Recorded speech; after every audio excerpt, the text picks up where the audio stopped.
Salut la Good Family, c'est Guillaume, j'espère que vous allez bien. Et aujourd'hui, on va parler du lait. Et plus spécifiquement, du lait de vache. Et oui, parce que de très nombreuses personnes sont persuadées que le lait, et notamment le lait de vache, est essentiel au corps humain. D'autres en revanche sont fermement opposés à sa consommation et disent qu'il est mauvais pour la santé. Mais qu'en est-il au final? Eh bien, je vous propose qu'on le découvre dans cette vidéo.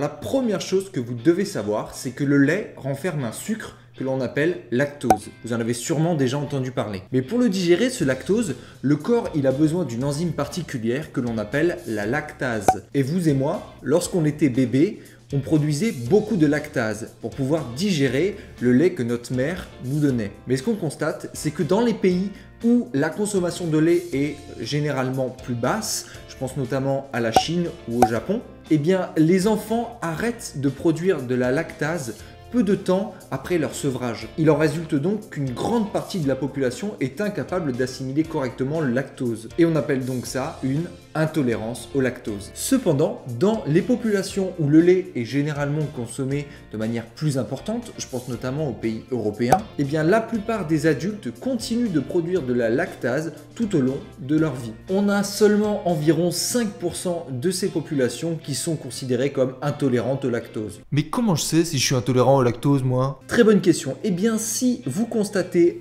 des gaz, des ballonnements, des diarrhées, juste après avoir consommé du lait ou un produit dérivé genre fromage, yaourt, c'est très probablement que vous présentez une intolérance au lactose. Mais la meilleure façon de savoir si vous êtes vraiment intolérant au lactose, c'est tout simplement d'arrêter d'en consommer pendant une durée que vous déterminez. Vous allez pouvoir ensuite constater les effets. Si jamais effectivement vous voyez que vous n'avez plus de gaz, plus de ballonnement, plus de diarrhée ou plus d'autres troubles que vous auriez pu ressentir, eh bien, probablement vous étiez intolérant au lactose. Petite information tout de même, il apparaît que la fermentation réduirait les effets de l'intolérance au lactose. Pourquoi ?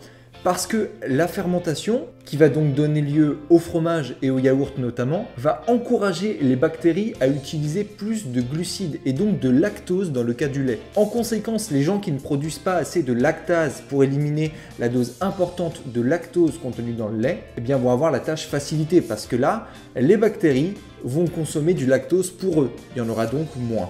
Mais ceci mis à part, le lait reste tout de même très intéressant nutritionnellement parlant. Il est riche en protéines, en calcium, en phosphate, en vitamine B et en iode. Ainsi, tolérer le lait permet d'avoir accès à tous ces nutriments, ce qui est très intéressant. Mais le lait ne se résume pas qu'à l'intolérance au lactose malheureusement. Le problème avec le lait, c'est que bien qu'il soit super bien constitué sur le papier, on l'a vu avec des micronutriments et nutriments très intéressants, il est aussi riche en facteurs de croissance. Qu'est-ce que c'est encore que ces trucs? Eh bien dans le lait humain par exemple, vous allez trouver des éléments qui vont permettre au bébé de se développer correctement. Le lait humain est donc riche de 7 facteurs de croissance qui vont permettre le bon développement à la fois physique et psychologique de l'être humain. Le lait humain va avoir une propension à développer plutôt les facteurs cérébraux parce que l'être humain est davantage cérébral que physique. À l'inverse de la vache qui, elle, est plus physique que cérébrale.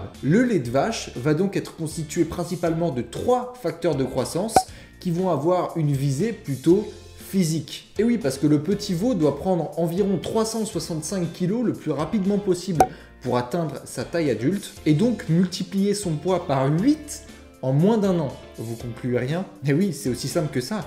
Le lait de vache, il est fait pour le petit veau et pas pour le petit humain. Mais pourtant, nos ancêtres, ils utilisaient beaucoup le lait avant. C'est vrai, mais ils avaient une bonne technique. Peut-être que vous avez d'ailleurs vu votre mère ou votre grand-mère le faire. Elle faisait bouillir le lait. Et le fait de faire bouillir le lait et de retirer la crème va en fait permettre de retirer les facteurs de croissance. Nos ancêtres le faisaient sans même le savoir. Comme quoi, il y a quelque chose d'instinctif qui se remplace pas. Alors écoutez vos sensations. Oui d'accord, mais au final, si c'est pas dangereux, les facteurs de croissance, on s'en fout de les retirer ou pas. Pas dangereux, pas dangereux, bon. D'après le professeur Henri Joyeux, les facteurs de croissance contenus dans le lait de vache notamment seraient responsables de l'augmentation de 25 à 30% des cancers du sein et de la prostate. Comme ça, on touche les femmes et les hommes. Boum! Et le problème aujourd'hui, c'est que le lait, quand vous l'achetez dans les grandes surfaces, il n'est pas bouilli. Il est simplement placé à ultra haute température. Vous avez peut-être déjà vu ça, UHT, sur vos briques. Eh bien, c'est ça que ça veut dire. Et le problème, c'est que ce procédé ne détruit pas les facteurs de croissance. Il va simplement s'attaquer aux germes. Au final, en termes de nutrition, le lait, il est très intéressant, mais il n'est pas essentiel. On peut trouver les nutriments qu'il renferme dans plein d'autres aliments. Il y a donc 2 points principaux à observer face au lait. 1. Est-ce que vous êtes intolérant au lactose? 2. Est-ce que le lait contient ou non des facteurs de croissance? En cas d'intolérance au lactose, n'hésitez pas à vous tourner vers des boissons végétales qu'on appelle aussi laits végétaux. Vous en avez plein, lait d'amande, lait d'avoine, lait de riz, lait de noisette, lait de soja, il y en a plein.